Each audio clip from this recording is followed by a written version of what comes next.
ప్రపంచ నీటి పొదుపు దినోత్సవ సందర్భంగా నన్ను ఆహ్వానించినందుకు గురువులు, పెద్దలు, మరి ఉపాధ్యాయులందరికీ కూడా మీ అందరికీ కూడా ధన్యవాదాలు తెలియపరుస్తూ, వర్షపు నీరే జీవనాధారం, వర్షపు నీరే కాపాడుకొనుట మన ధర్మం, కాపాడుకొనుట వర్షమే పడకపోతే 600 అడుగులు వేసినా అరచుక్క నీళ్ళు రాదు.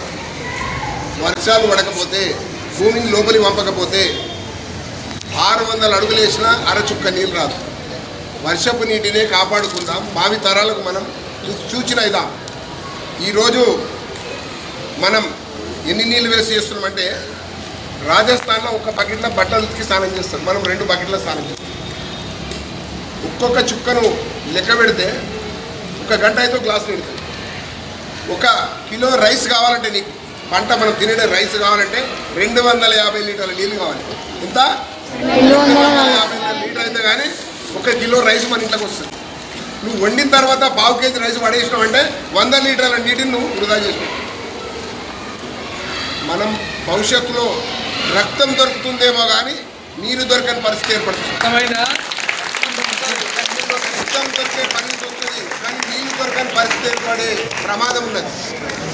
ఇలా మూత్రం పోస్తే మూసి దాటిపోతుంది.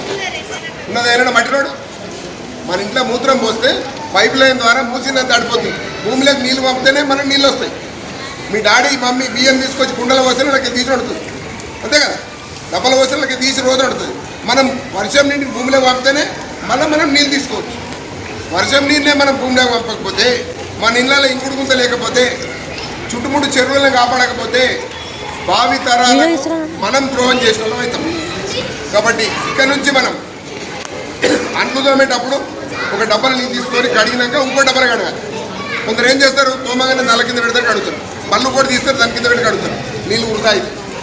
అదే నువ్వు ఒక డబ్బాలు కడిగి ఆ నీళ్ళలో మళ్ళగడిగిన అనుకో 50% నీళ్ళు ఆదా చేయొచ్చు. చేయొచ్చా? చేయొచ్చు కదా. అట్లా ఎంతమంది చేస్తారు? రేపటి నుంచి చేస్తామా? చేద్దామా రేపటి?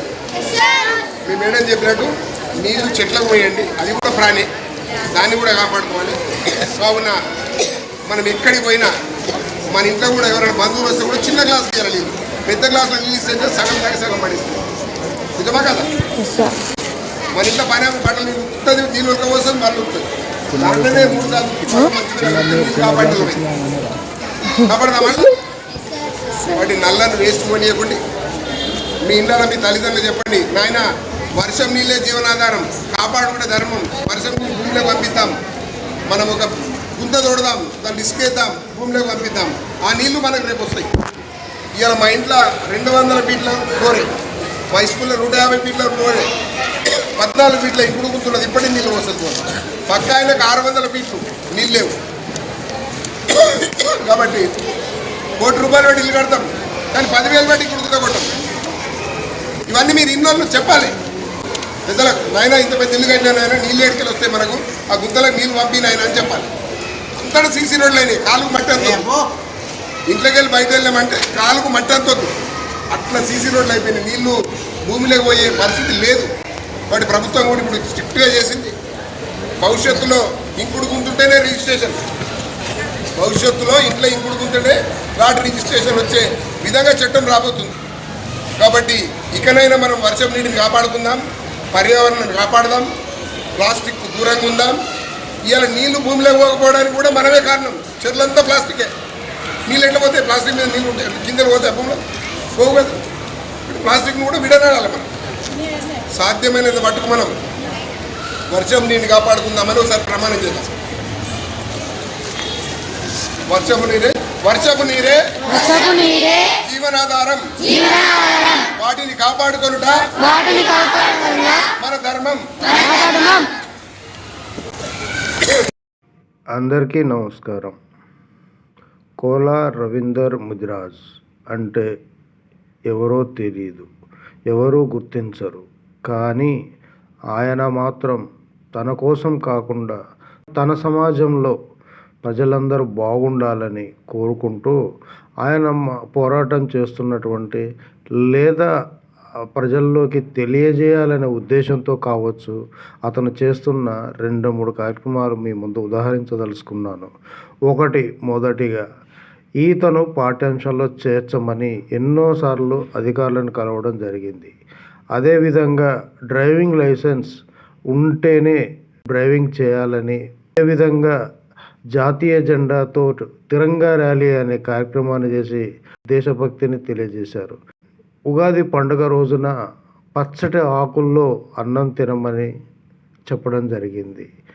ఈరోజు ముఖ్యంగా నీటి పొదుపు పైన తను ఇచ్చినటువంటి అనర్ఘలమైన అద్భుతమైన మాటలకి ఒక టీవీకే న్యూస్ ఎడిటర్గా నేను చాలా సంతోషిస్తున్నాను. మరి ఇలాంటి వారి గురించి ప్రభుత్వ అధికారులు ఏం చేస్తున్నారు, ప్రభుత్వ పెద్దలకి ఎందుకు తెలియజేయడం లేదు, ఆయనకేదో అవార్డులు రావాలనో, సన్మానం చేయాలనో, లేకపోతే కార్పొరేటర్ సీటు కావాలనో అతను ఈ కార్యక్రమాలు చేయడం లేదని టీవీకే న్యూస్కు అర్థమైంది. కాబట్టి ఎవరు ప్రభుత్వ పెద్దలకు కోలా రవీందర్ ముదిరాజు గారిని తీసుకుపోకపోయినా ప్రభుత్వ దృష్టికి, ప్రభుత్వ పెద్దల దృష్టికి మాత్రం టీవీకే న్యూస్ కోలా రవీందర్ ముదిరాజు గారిని తప్పకుండా తీసుకెళ్లడం జరుగుతుంది. సచివాలయంలో వారి అభిప్రాయాన్ని కల్పించే దిశగా అందులో సభ్యులుగా మంచి ఆలోచనలు ఉన్నటువంటి వ్యక్తికి మంచి స్థానం లభించి గుర్తింపు రావాలని కోరుకుంటూ మీ editor TVK news Thodeti Vinod Kumar, Hyderabad. TVK news నిజం నిర్ణయంగా.